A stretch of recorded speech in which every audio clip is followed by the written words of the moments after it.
The Muslim Beauty and the Beast.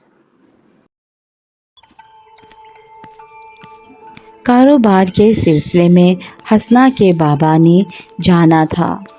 उन्होंने बग्गी ली और उस पर सवार होकर चल दिए। रास्ते में उनका गुज़र एक खूबसूरत जंगल से हुआ, जहाँ पर प्यारे परिंदे और जानवर थे।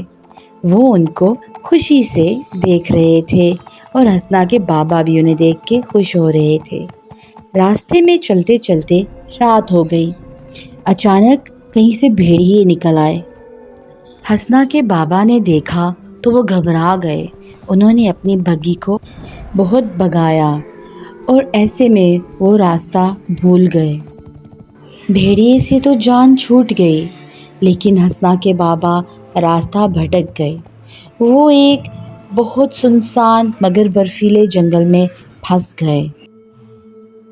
हर तरफ बर्फ़ गिरी हुई थी और ठंड की वजह से हसना के बाबा का चलना मुश्किल हो गया था। वो बहुत थक गए थे। अचानक उनकी नज़र सामने एक महल पर पड़ी। वो बग्गी से नीचे उतरे और सर्दी में वो कांप रहे थे। उन्होंने सोचा कि महल में जाया जाए। महल का दरवाज़ा शानदार सोने का बना हुआ था। वो जैसे ही महल में दाखिल हुए, जैसे ही दरवाज़ा खुला, वो एक हालनुमा कमरे में आ गए, जहाँ पर एक कोने में आग दहक रही थी।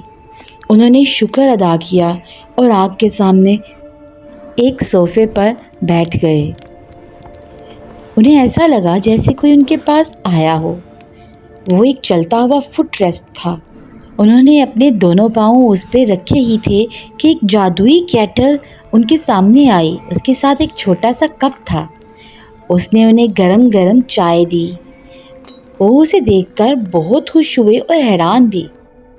मगर क्या, अचानक केटल और फुट रेस्ट और कप कहीं भाग गए, जैसे उन्होंने कुछ देख लिया हो।